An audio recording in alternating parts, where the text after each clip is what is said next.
Welcome everyone back to the channel and another broadcast. My name is Paul. I'm in Peterhead in Scotland, and I'm really pleased to have been joined by Stephen. Hello, everybody. My name is Stephen, and I am a recovered drug addict. I'm calling in from Utah, a small town in Utah called Snowville. Thank you for having me, Paul.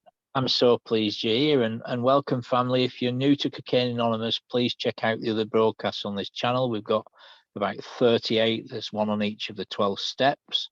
In fact, there's 2 on step 1, 2 on step 2. There's one on the spiritual malady, the ABCs of addiction, an entire psychic change. There's about 7 or 8 personal stories. So please check out those broadcasts. During today's recording, we'll be putting up on the screen various readings. I just want to make clear, neither me or Stephen are spokesmen for CA. We're members sharing our experience, strength and hope. And also I'll be putting up information about how to get to Zoom Cocaine Anonymous meetings. You don't need to put your camera on. Indeed, only about 1/5 or 1/4 of participants do so.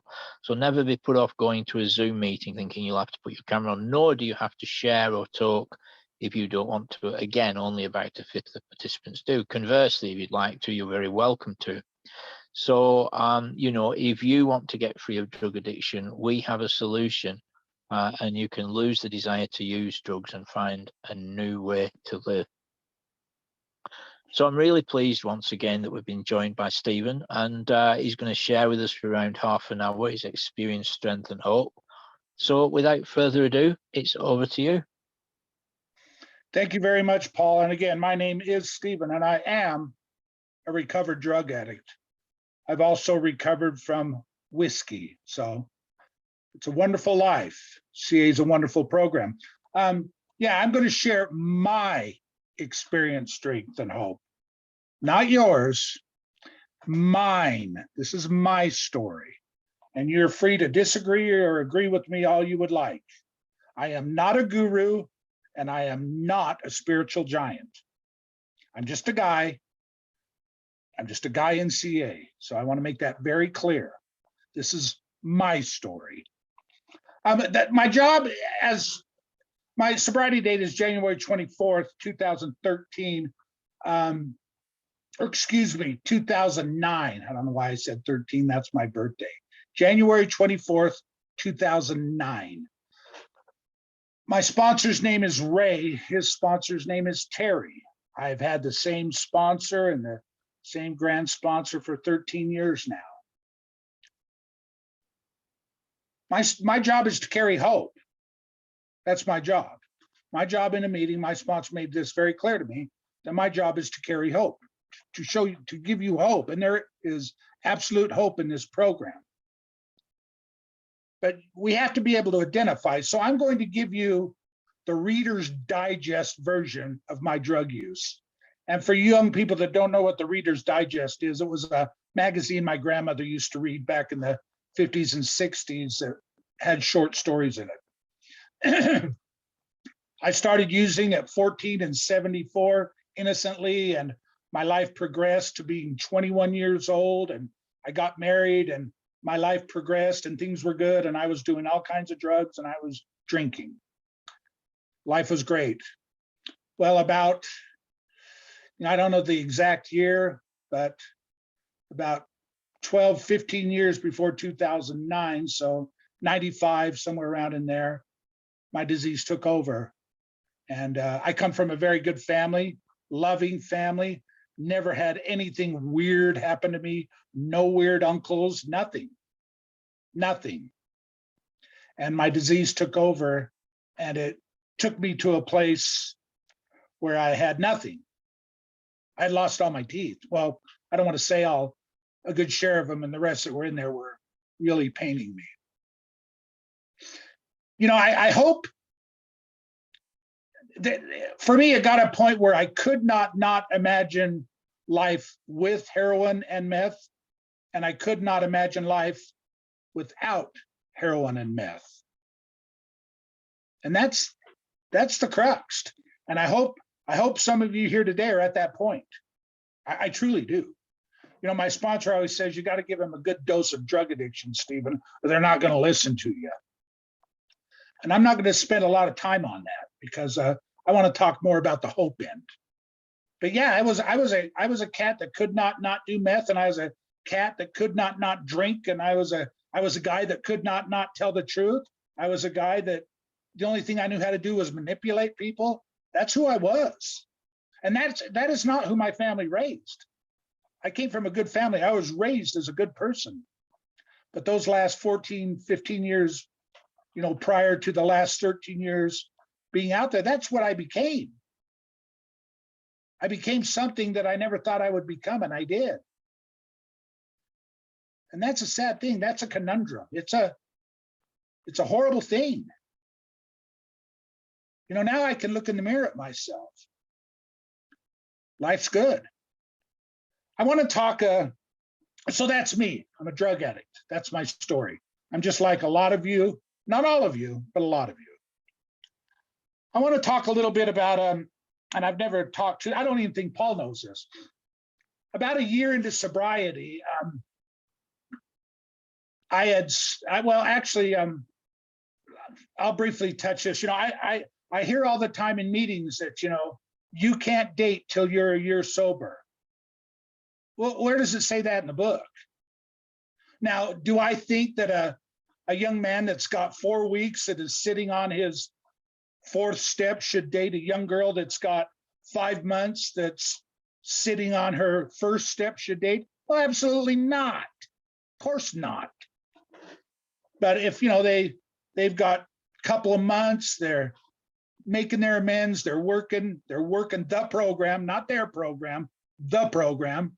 Why not? Why shouldn't they? And one thing, and I dated early, and I remember my sponsor talking to me, and I met a little girl in the program, and she had about 7 years. And at this point, I had a couple of months, and I told Ray, well, I was talking to her, and she was thinking we could have dinner, but she suggested I talk to you about it. So I said I'd like to go out with her, and he goes, well, yeah, go ahead. You're working your 9th step, you're fine. He said, but let me explain something to you, Stephen. Us drug addicts, when we date somebody, it becomes a hostage situation. So Steve, you're going out to dinner. I don't want you to start imagining you and her in a house with a picket fence and a puppy. Don't do that. And then he said, just tell her the truth. So anyway, I met this little girl, and we dated, often. And I'll tell you another story about it that's interesting. And it's funny how certain things in the programs shifts you. They shift me. I remember she mentioned we could go out, and then she never said anything. And then a week or so later, I get a text from her. And this is, 13 years ago, where we had flip phones, and she sent me a text, and she said, maybe we could get together. And I started being an addict, rapid fire texting her back saying, I must have sent her 5 texts. Oh yeah, I want to see you tonight, maybe tomorrow night. Tonight will be blah, blah, blah, blah, blah, blah, blah. And I remember she sent me a text that said, stop. And I looked at that text and I stopped. And about a minute later, I got another text from her that said, oh, what you want. She didn't text me again for a couple of days. I actually think I saw her again, and I made my amends, and she said, it's okay. It's a journey. It's not a destination. So that's one of those things that happened to me that shifted me. It shifted me. So anyway, she ended up moving back to Georgia, and she's down there a month, and she calls me, and I'm 2 months sober. I'm still trying to get my act together. I'm not employable right now because I got to get my job. I had no ID. I had lost everything. So I'm trying to get all this stuff together. And she said, well, why don't you come down to Georgia and spend some time with me? And, you can help me with my daughter and come down here. Great. So I got on an airplane, and she flew me down there. I didn't have any money. She did. She flew me down there, and it was wonderful. I had a wonderful few months with her. And there was another point I want to mention this before I get on. Her and I was going to meetings in Georgia. And even though I was 3-4 months sober, in the back of my mind, I still thought I was evil. I just had this little thing in the back of my head that I just thought I was evil. There was evil in me. And I remember coming from a meeting one night with her, and she said, Stephen. And I said, yeah. She said, Stephen, you're not evil. You need to stop that. She said, do you think I would have flown you down here halfway across the country to help me take care of my daughter and help me with my house if you were evil? That doesn't make sense. You're a good man. That was another one of those things that shifted me. So anyway, I went down there, I landed, and the next day she said, well, the AA club's here. Here's my car. Back then we didn't have GPS on our phone. We had a Grumman on the dash, and I drove to the meeting. And I got to the meeting, and I was there about 20 minutes early, and the meeting hall wasn't opened, and there was the AA office. There was no CA, it was AA. The AA office was next, so I went in the office, and there was a man sitting behind the desk. And I walked in, and he was a huge guy. And I introduced myself, and he introduced himself, and we sat and just talked. We talked. I told him I was from Salt Lake and that my sponsor, excuse me, told me I needed to get a sponsor down here, and I was going to find a sponsor. And so he said, well, Stephen, the meeting starts in 5 minutes. Why don't you go next door and I'll meet you there? And I turned around to walk out of the office. Just as I went to put my hand on the doorknob, he said, Stephen. And I said, yeah, Leon. He said, I'll sponsor you. Don't ever come here without your book. Bring your book. So I went to that meeting, and Leon came over, and we talked. And we talked a lot. Leon taught me a lot. Leon was 28 years older than me. So I was 49. So he was 70 something. And, he got sober in 1955, I believe, 56, 4 years before I was born. He'd been sober a long time. Big black gentleman, big African-American guy, sweetest guy ever. Love that man. But we talked a lot. And he took me through the steps. He said, well, I'm going to take you through the steps. Let's meet, come out to my farm on Saturday, and we'll go through the steps. And I said, what? 1, 2, and 3. He goes, no, we'll go through all the steps Saturday. I got better things to do than spend a lot of time with you, Stephen. I love you, but I got better things to do. So I went out there, and he had a pig farm, and I swear right after that, I thought he got me out there just to help him do chores. But we went through the steps completely. And he sat with me. We did 1, 2, and 3. We talked for about 40 minutes about 1, 2, and 3. And then he had me write, and he wrote with me. He didn't let me just go off and write.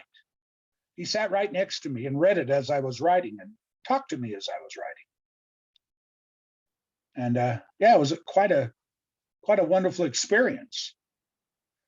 I tell you this because there seems to be a lot of talk about recovery and recovered. Well, I'm in recovery. I'm going to recover the rest of my life. I'm going to be recovering the rest of my life.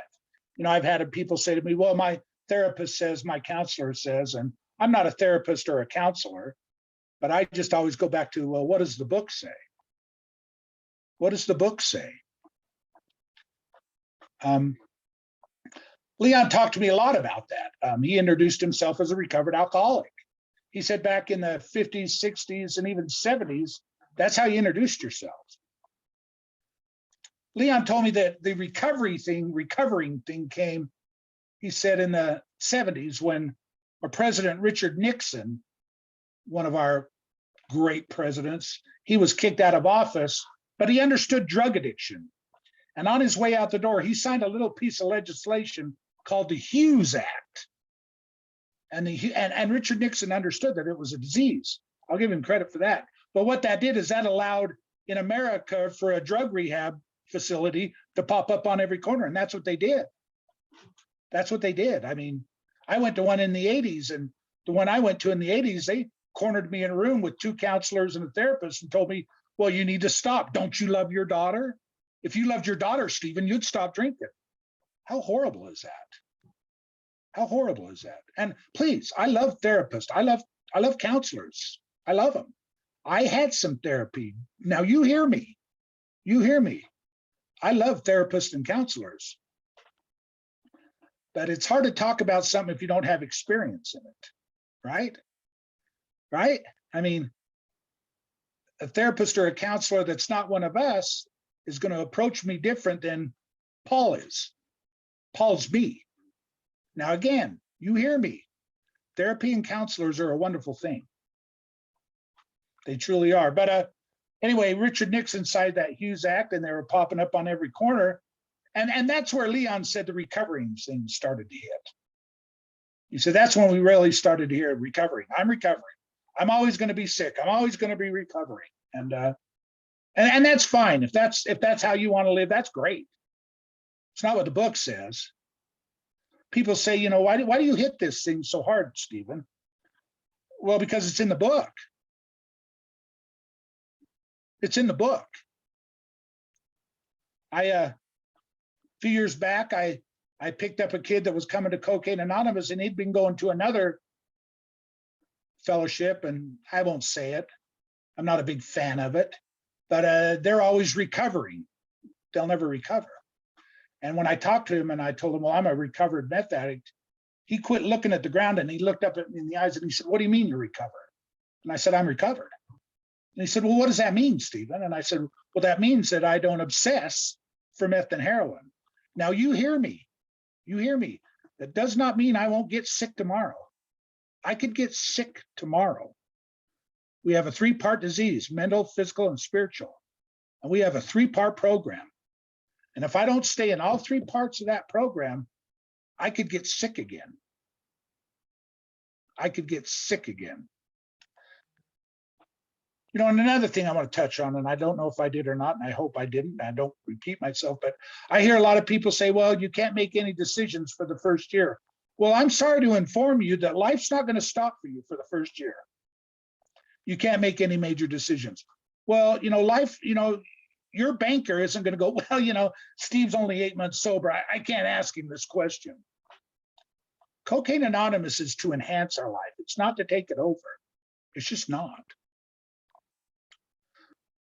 So I spent that time with Leon, and he taught me a lot. He, you know, in there it was all AA, and if at the beginning of the meetings, they would pick a step to talk about, and they would say, if you have not done this step, do not talk. Don't talk. You have nothing to add. And I know that sounds rigid and rough. I don't know. But also they had a meeting once a week. Leon called it the complaining meeting. And that's where we'd have all the newcomers come in and they could talk about their problems. We had 1 meeting a week for that. But we had 4 meetings where we talked about the big book and the power of God and the power of the steps. You know, I'm not a big fan of open discussion meetings. You know, Leon told me that the open discussion meetings didn't hit, you know, till it was an article in the Grapevine that started the open discussion meetings. And you know, I go to all kinds of meetings. And if you like open discussion meetings, go ahead. And there's a lot of good ones, because people keep them in a direction. You know, if you let people talk about whatever they want, what are they going to do? They're going to talk about whatever they want. My sponsor taught me, and I teach my sponsees, we all have problems. I have problems, but we don't talk about them in a meeting. Come before the meeting or come after the meeting. Call me on the phone. Call me on the phone. In a meeting, I need to be sharing hope. You hear the pages flipping, that's my big book. I just want to read a couple of things. Page 17, there is a solution. We of Alcoholics Anonymous know thousands of men and women who were once just as hopeless as Bill. Nearly all have recovered. They have solved their drinking problem.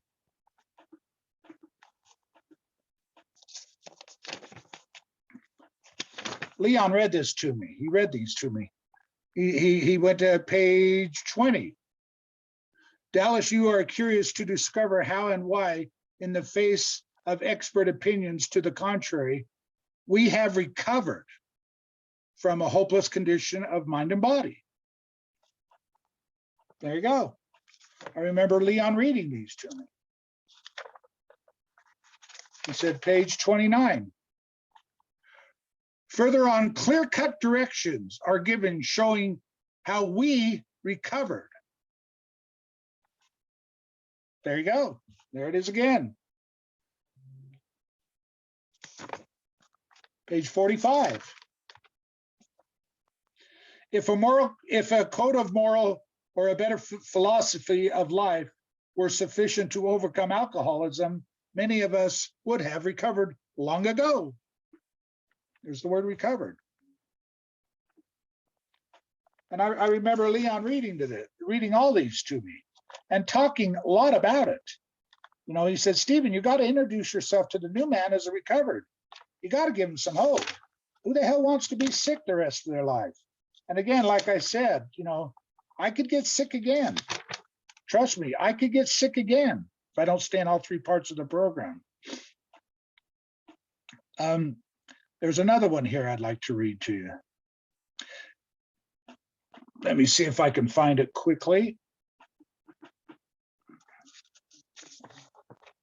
Sorry, I'm a little behind here, but bear with me, I'm getting there.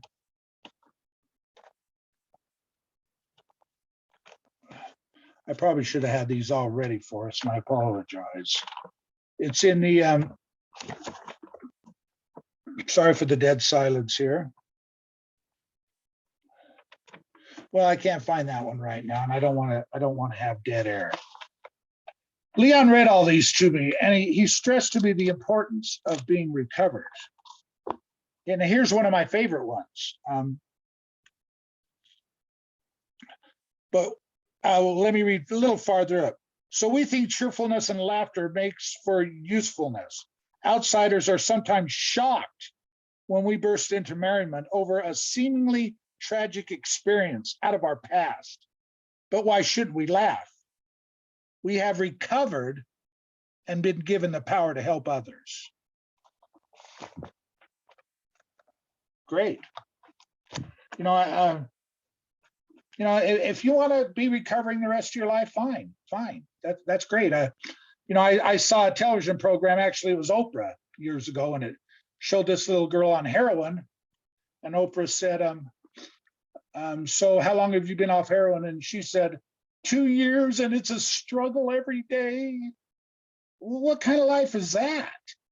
You know, could you imagine somebody watching that show smoking crack and saying, well, God, I was going to get sober, but if it's that bad, I don't want to, right? I mean, this is not something we barely hang on to. Sobriety is real. Sobriety is real, and it's there for you. You have to do some work. You have to do some work. Leon also talked to me about this page, which is very important. Page 92. And this is working with others. This is qualifying somebody. We have a job. We have to qualify people. Find out if they need to be here. It says right here, he will match your mental inconsistencies with some of his own. Then it says, if you are satisfied he is a real alcoholic, begin to dwell on the hopeless future of the malady. Right there, if the best thing I could do, my sponsor said, Stephen, if the best thing you can do in a meeting is walk up to somebody after the meeting and say, keep coming back, the miracle's going to happen. My sponsor said, if that's the best you can do, Stephen, just shut up. If that's the best you can do for a newcomer, shut up.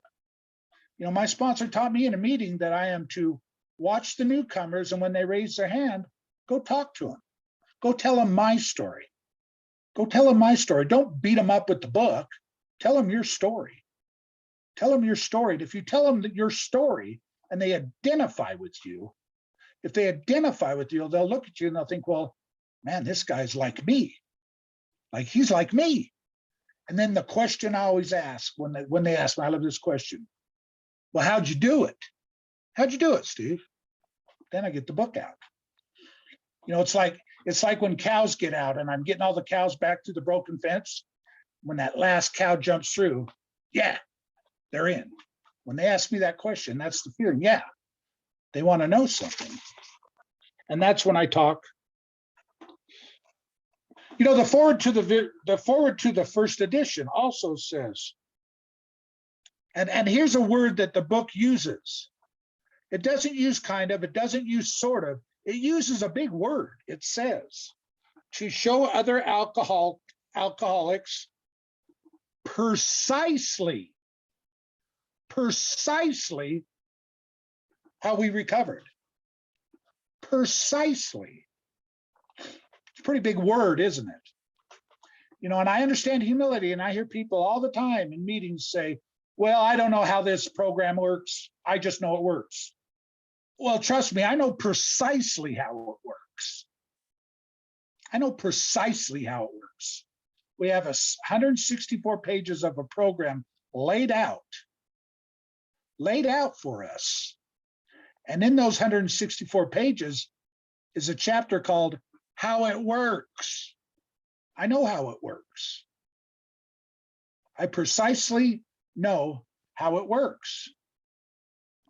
I'm not a big fan of one-liners. We don't hear a lot of them in CA, but they're big in AA. One-liners are big, you know, easy does it. Well, yeah, it says easy does it in the book, but people take that out of context. You know, I saw a man once telling a new man, well, you know, don't worry about those steps. Easy does it. He's taken that out of context. People say, well, it's not a race to get sober. Well, it kind of is. Kind of is. You know, people say, well, you didn't get this sick overnight. You're not going to get well overnight. My response to that is, well, who made you God? I did. I was 2 weeks into writing, finishing my 4th step, and I woke up and the obsession had gone. That happened overnight. I mean, I didn't completely get my head back together for another 3 years, and I still don't think I have it together. But the obsession left me. That's recovered. That's as recovered as you're going to get. If the obsession use has left you, you're recovered. It's been almost 13 years since I woke up and had meth and heroin screaming at me. 13 years. 4 years ago, I dated that little girl. Anyway, I'll get back to that story. I'm sorry I bounce around, but I came back from Georgia after about 4 months, and that was one of the first relationships where, you know, she said, Stephen, I think you really want to go home. You don't want to stay here. I said, yeah, I do. And that was one of the first relationships in my life that ended up without the cops being called, stuff being thrown, people screaming. That was one of the first relationships in my life where she took me to the airport. We hugged. I said, thank you. She said, thank you. And we said we'd always be friends. Do I talk to her anymore? No. We've moved on. But that's the blessing of this program. You know, now 4 years ago, I met a nice gal online. We got married. Well, 5 years ago we met. We got married 4 years ago. My anniversary, our married anniversary, is this Friday. So, yeah, I mean, her name is Constance. And she is a wonderful, wonderful girl. She comes from this town, Snowville, I live in. You know, she comes from this little town. She's lived here all her life. You know, her dad was an alcoholic and her mother had issues, and she moved in with her grandpa and grandma in this house I'm in right now, back in 1970. She's lived here pretty much all her life. Tell you a funny story about my sweet little wife. Let me tell you this. When I met her, our second date, I told her about me. You can't date a girl and 6 months down the road go, oh, by the way, I need to tell you I've been in prison. I'm a meth addict and I'm a heroin addict. No, I laid that out on the second date, and I told her, if you want to run, I understand. And she looked at me and said, no, I think we're okay. She met my sponsor and we're okay. She kind of likes the program. She likes writing 4 steps on things that upset her. We did a fourth and fifth step. She wrote one yesterday because something was eating at her and she understands the value of a fourth step. But I'll tell you a cute story about her. A few years ago, we were sitting at the kitchen table, and my wife is a Mormon, LDS, very religious girl, very religious. And I want you to, and before I tell you this story, I want to read something to you out of the big book, and you need to hear this. You need to hear this. Be quick to see religious people are right. Make use of what they offer. That's on page 87, into action. Okay, be quick, be quick. But we were sitting at the kitchen table and I said, honey, have you ever drank? And she looked at me and her face she was stunned that I asked her that. She said, well, one time, and she started whispering. Well, we live across the street from her church. So she starts whispering this story to me. And I looked at her and I said, honey, nobody's over there and they can't hear you. Well, she told me a story when she was 20. Her grandpa and grandma went out of town and she went to Salt Lake and snuck in a bar. She got really drunk, went out to the parking lot, threw up all over, got in the back seat of her girlfriend's car, was sick, came home and said, I'm never going to do that again. She never did that again. She got drunk, made her sick. She never did that again. You know, for me, I remember being in a bar with my mother once, and my mother was not an alcoholic. And I had a snort full of Coke, so I'm drinking like I'm drinking water. And then my mom stopped to have a couple of drinks, and she had 2 drinks. And I said, Mom, you want another drink? And she goes, no, honey, I'm okay. And I said, Mom, have one more. So I ordered Mom one more. And I can see Mom sitting there, and she picked that drink up and she sipped it and she set it on the table. And I watched her little bony finger push that drink over to me. And she looked at me and said, I'm starting to feel it. What? Feel it? Yeah, me too. Mom's starting to feel it. She looked at me and said, honey, order me some French fries and I'm going to have a water and I'm going to go home. Hell, when I'm all wigged out on cocaine, I don't care if there's a cockroach floating in that drink. Pick it out, drink that drink. That's what I am.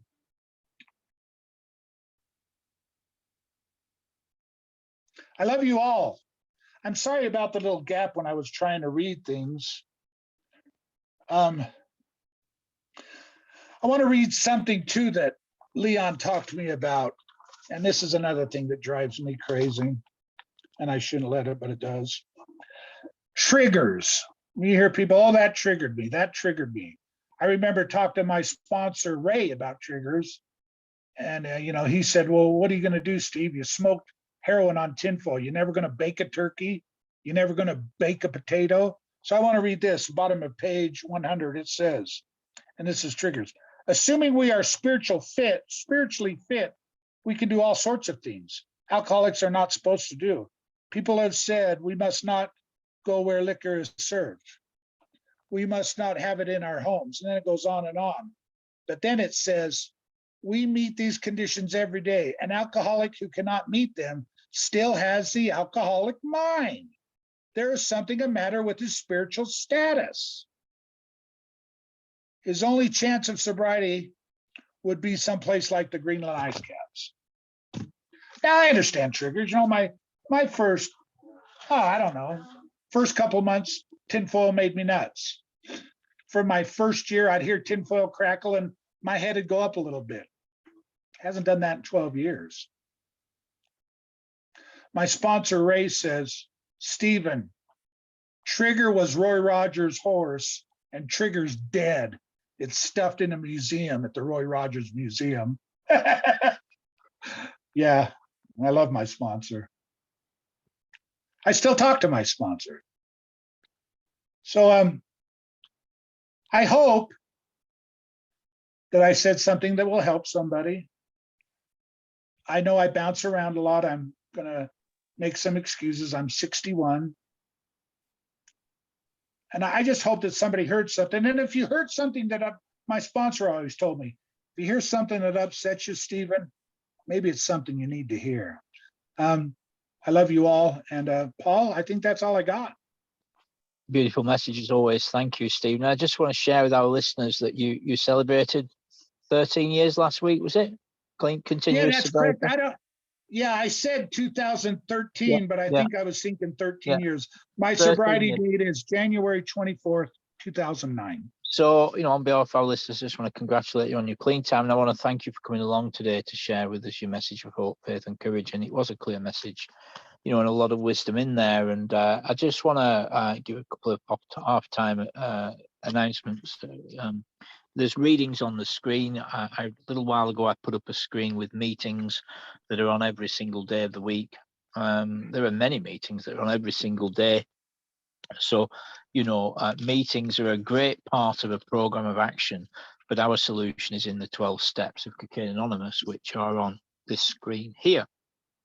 And a sponsor is someone that's knowledgeable about the 12 steps, knowledgeable about the literature, has been through this process themselves successfully, has managed to stay clean, likely has a home group, and is willing to altruistically completely take you through the whole 12 steps so you can be liberated from the obsession to drink and drug yourselves to death. So please come along to a meeting, and please check out the recordings. If you'd like to reach out to me or Stephen, you can get involved in the conversation wherever you see this video posted. And you raised lots of very good topics, Stephen, and and I wrote down a handful of things for us to chat about before the meeting. And one of them was this business of being cured or recovered. And you and I was in a meeting recently, and I read from page 180, Dr. Bob's Nightmare, where he somewhat controversially says that he and another chap have been cured from the alcoholic problem. I spent time in Narcotics Anonymous, and I absolutely love Narcotics Anonymous. I love all the 12-step fellowships, but it has to be said that I don't find it helpful to be discussing powerlessness. I just don't, unless it's with a view to having a thorough step one.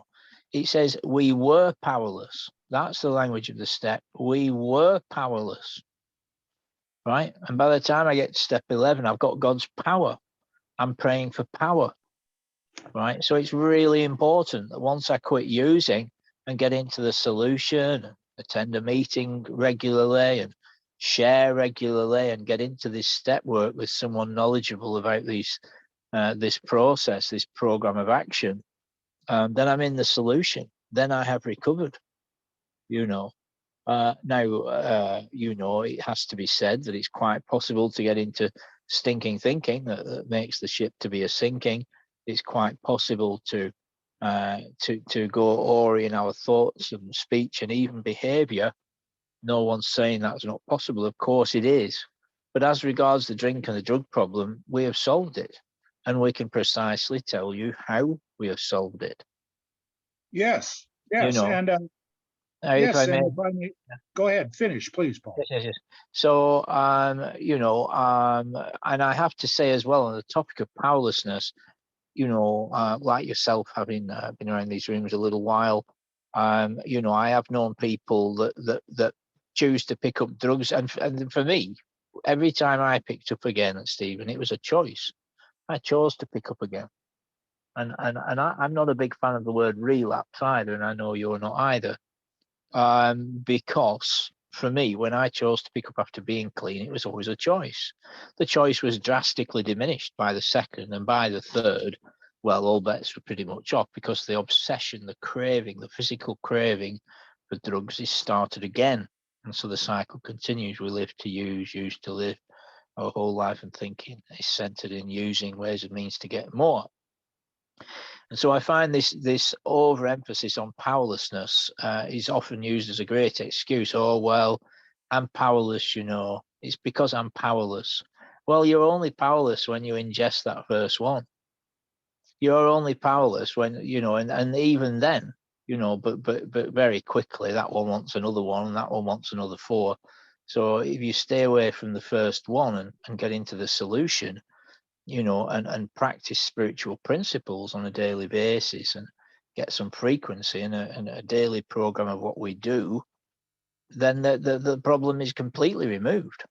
The drink and drug problem is solved. So that's really what I wanted to say about that. I see it as an excuse that's bandied around, And I also see it as false humility. Oh, well, we're so powerless, you know. Well, I'm sorry. Yeah, I'm, yeah, you know, come in, Stephen. Come on. yeah. You know, my grand sponsor Terry, who's been sober a long time, he won't use the word relapse. He'll tell you you're a liar. You didn't relapse. You're a liar. He's gruff. You started lying to yourself. How many times have I told you not to lie to yourself? And I'm not a fan of the word relapse. And you know, lack of power was our dilemma. We had to find some power, and that power is God. And God's power is infinite. God's power is infinite. You know, I hear people say, I'm just powerless. I'm just powerless. I'm powerless over people, places, and things. My grant sponsor would say, if you're powerless over people, places, and things, you need to go PPT anonymous. I am not, I understand powerless over people, places, and things. I get the sentiment, but I am not powerless to do the things that I want to do. I am not powerless to hang out with the people I want to hang out with. I'm not powerless. I am not. If I put drugs in my body, if I start lying to myself, I'll put drugs in my body, then I'm powerless. Then I'm powerless. You know, I do not like that word relapse. And, you know, it's not part of my story. And I know my sponsor, Ray, like I've shared before, they called him 30-day Ray. My grand sponsor said, I watched that dumbass, excuse my language. She said, Stephen, I watched that dumb blank Ray in I think it's 88. He said, I watched that idiot for a year lie to himself. I couldn't get him to be honest with himself. But once Ray was honest with himself, then the miracle began to happen.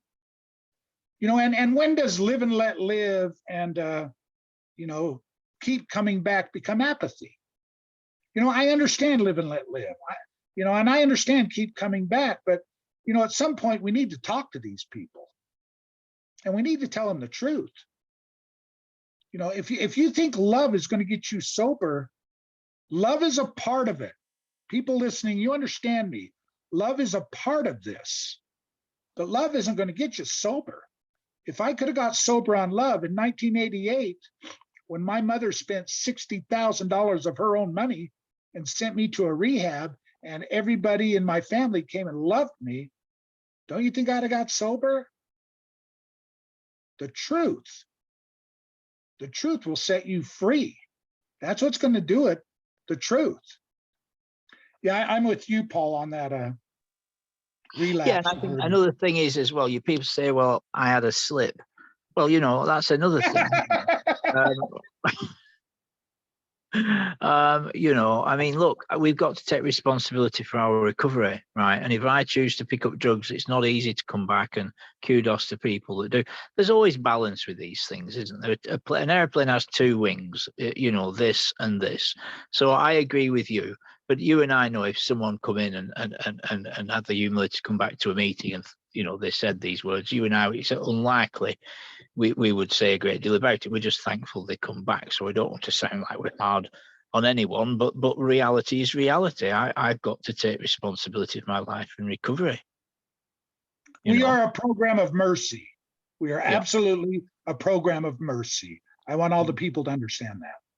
And I think as well, becoming true and thinking and speaking and practicing the truth is very important.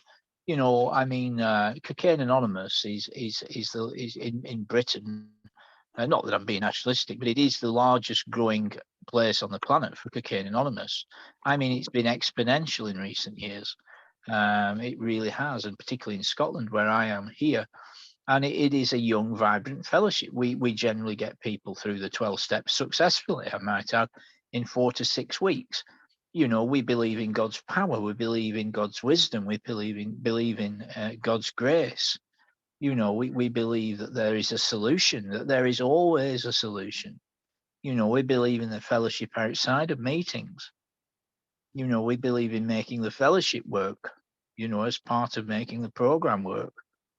You know, we believe in staying close. And that brings me to my my other topic, Stephen, you and I read early today, page 180 and page 181 of our basic text, Alcoholics Anonymous, often called the Big Book.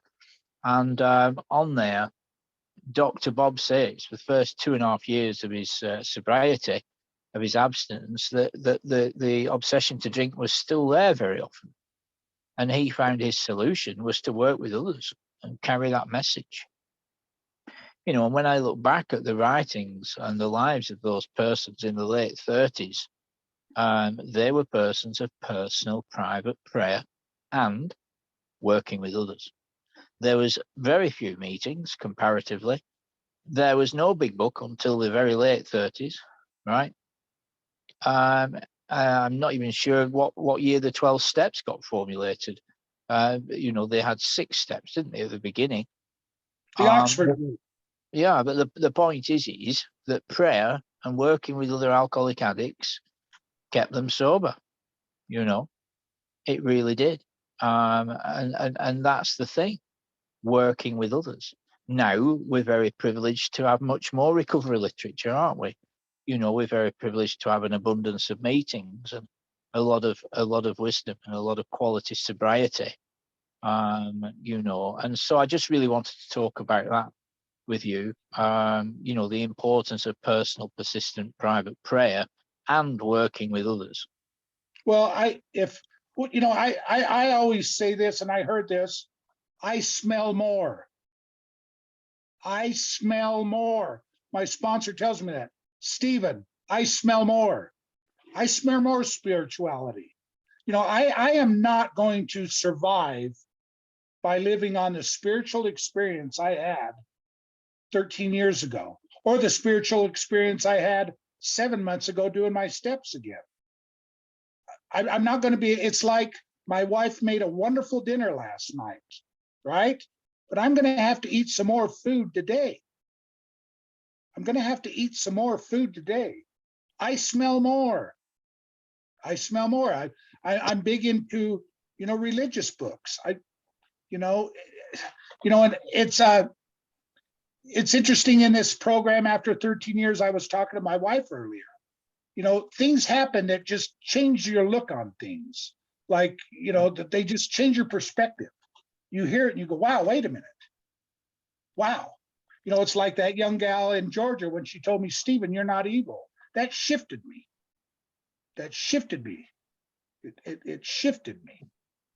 You know, we have a daily reprieve, but like you said, Paul, you know, we have to give it back. And we have to sponsor, you know, we have a job to do. We have a job to do. That's right. That's right. You know, good food, help others and go on quietly. You know, and I think the thing is Stephen, you know, when you and I used, right, it wasn't just of an evening or at tea time. You know, a real addict really likes to use all day, every day, permanently. Yeah. You know, I mean, I can remember having some responsible jobs, and I always had my stash with me. You know, complete insanity, but that was the truth. You know, and regular listeners to the channel will have heard me share such things in the past. But you know, we know what we mean. You know, now, Cocaine Anonymous is a very broad church. Anyone can get clean. So whether they're a weekend binger, you know, or a homeless crack and smack burglar mugger, anyone can get clean and stay clean in Cocaine Anonymous, and everyone's welcome. However, the fact remains that not everyone, you know, was like a daily user. I mean, the 12 steps work for anyone, you know, and are a solution to life, you know, a connection to God, the creator, you know, the supreme being, and, you know, a way to live successfully, you know. But I have to say, you know, for me, Stephen, you know, I still spend a minimum of an hour every day in the scriptures, which is my personal choice of spiritual literature. And I also spend time in the recovery literature every day, you know, and I work with others every day. And I have been doing for a reasonable amount of time now, and I intend to continue to do so.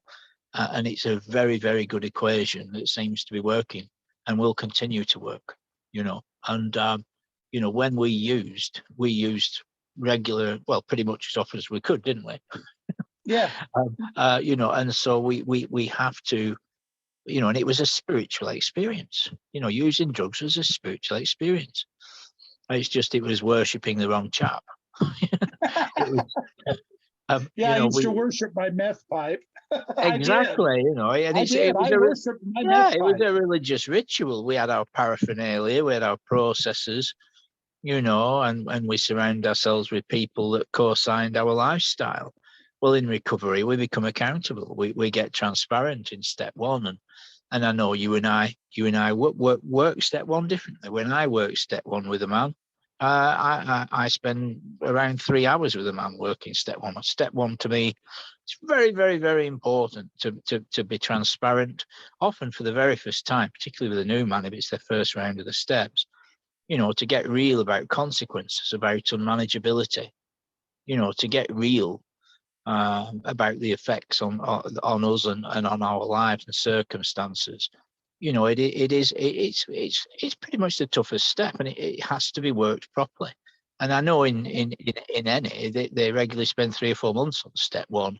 Conversely, I know people in C.A that will take you through all 12 steps in 4 hours. But for me, step one is a very important step. It's absolutely foundational. What do you think? I agree, and and everybody takes people through the steps differently. But as long as you do it rapidly, not months and months, but like you said in England, weeks. As long as you do it in weeks, and as long as you stay how the book tells you to do it, it's going to work. If you do this and you stick with this, like my sponsor told me, Stephen, I promise you, you can stay sober the rest of your life. Yeah.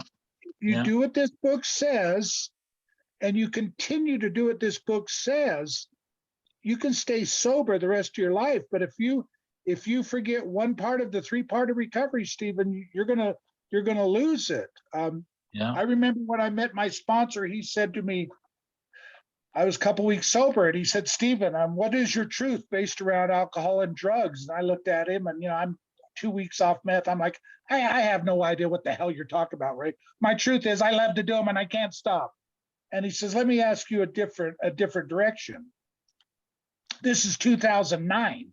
He said, Stephen, when was the last time you were driving home from work, had a normal life, a car, a house, furniture? He said, when was the last time you were doing that? You were driving home from work and you thought, I think I'll get some cocaine. When was the last time that happened, Stephen? This is 2009. And I looked at Ray and I said, that's probably got to be about 1992. He looked at me and said, so from 1992, Stephen, till 2009, you weren't partying anymore, were you? You were just getting right. And when Ray told me that, Paul, that was like somebody took a bat and slammed me in the stomach. Stephen, the party's over. You're just getting right. And that's what we're doing, Paul. The party's over. We're just getting right. And it is a bridge to normal living, contentment is very important. Contentment is achievable. Yes. The reality is, if I'm not happy to be sober, then perhaps one day I might be happy to be drunk. Yeah, exactly. I have to stay connected. I have to have conversations, which I'm privileged to enjoy with you regularly, and I have to listen.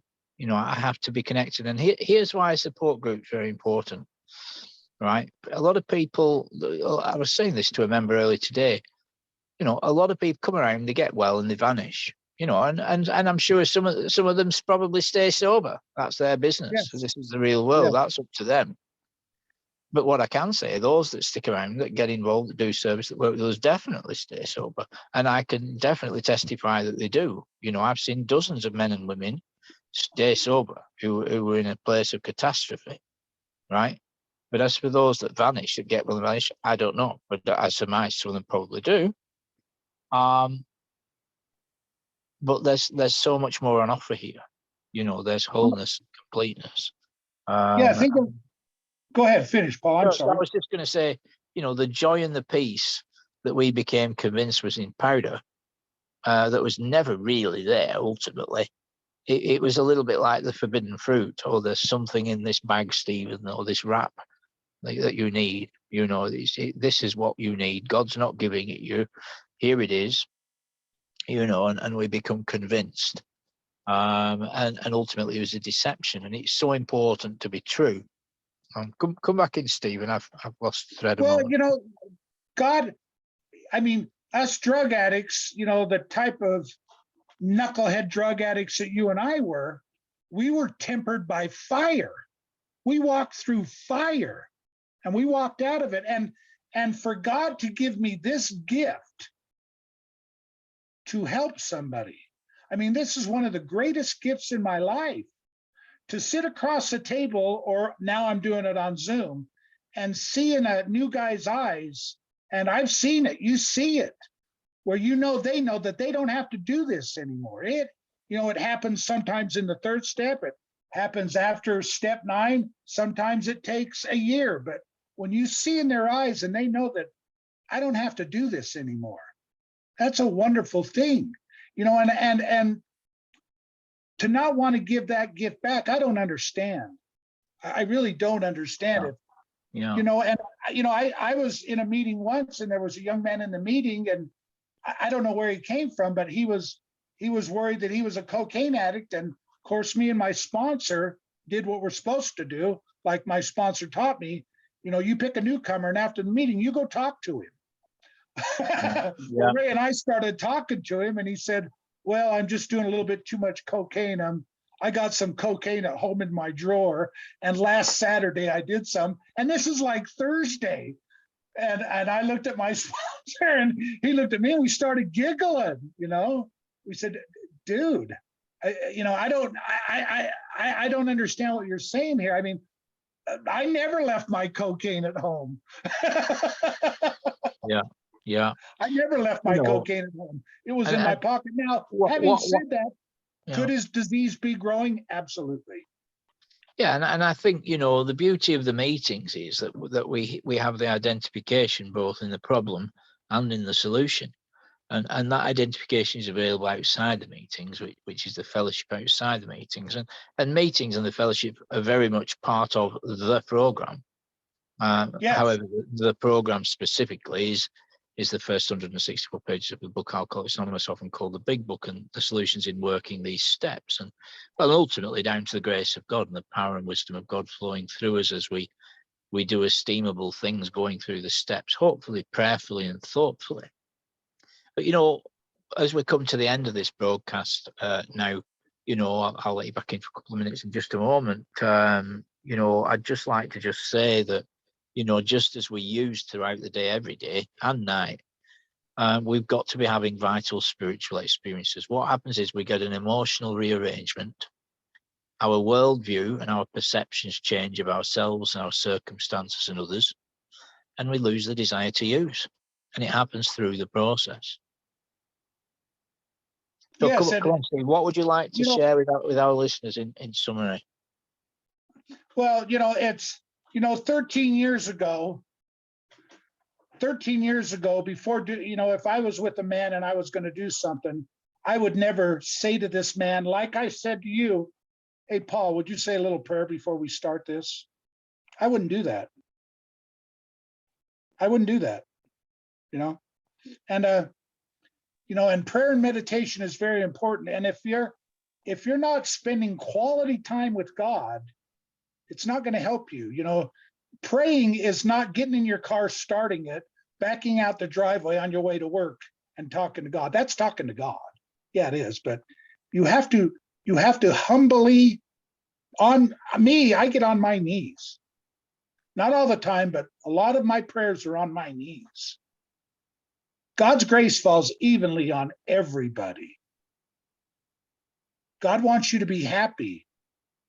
If you're new and you're out there and you have nothing, I know what you're feeling. I've been there. Truly, I do. I was living on the streets. God wants you to have a vehicle. God wants you to have a credit card. God wants you to have an apartment. God wants you to have a wonderful relationship. God wants all this for you. God's grace falls evenly on every one of us. The power of God is infinite and God is real. That's all I got. Beautiful. Well, look, in summary, to anyone that's listening, please check out the previous podcasts. Please stay connected. Please feel free to get involved in the conversation. On the screen is a list of meetings. If you're in the UK, these are UK. Well, you're welcome wherever you are on the planet to any of these meetings on the screen, and you will see there are 3 web addresses at the top there where you can get information about many more meetings. If you're in Britain, there is a UK C.A. website where you can find out about UK face-to-face meetings. And so there's lots of meetings. I mean, if you're in Britain, there are 8 meetings on every single day. There, the Breakfast Club every morning, 7:30, Great Gratitude, 9:30, Pop-Up Recovery at 10:30. Well, you could go to them if you're in the Americas where Stephen is, but you'd have to be up very early because that's like midnight. Stephen's time is the Breakfast Club, or past midnight or something. You have to do a lot of math if you're going to meetings. I have to do math. Yeah. But there's, I mean, everyone's welcome at these meetings. The point is those ones in blue are on every single day. So there are 8 meetings on the screen that are on every single day, 7 days a week. So there's lots of help and support and encouragement available. So look, I'd like to add this, Paul. The 2 meetings that are circled in pink or purple are 2 of the finest CA meetings I've ever been to, and I've been around 13 years. So there you go. If you're reading those 2 that are circled, hit them. They're wonderful meetings. Well, it's just been an absolute pleasure. It really has, Stephen, and I love listening to you. And thank you so much for coming along. And we do recover. We get well. We do. And God makes us whole through this process. The grace of God has appeared, which brings sobriety to us and clear thinking. And we all need to carry a message. We do. And Paul is like my sponsor when he shares. He's like a soft piece of butter. When my sponsor Ray shares and Paul shares, it's like smooth butter. When I share, it's a little bit like the butter's hard and it's tearing the bread up. But we're all sharing the same message, and that's what counts. It's been an absolute pleasure, and thank you so much for coming along. Okay, family, stay connected, stay safe. See you, Paul. Until next time, shalom, shalom.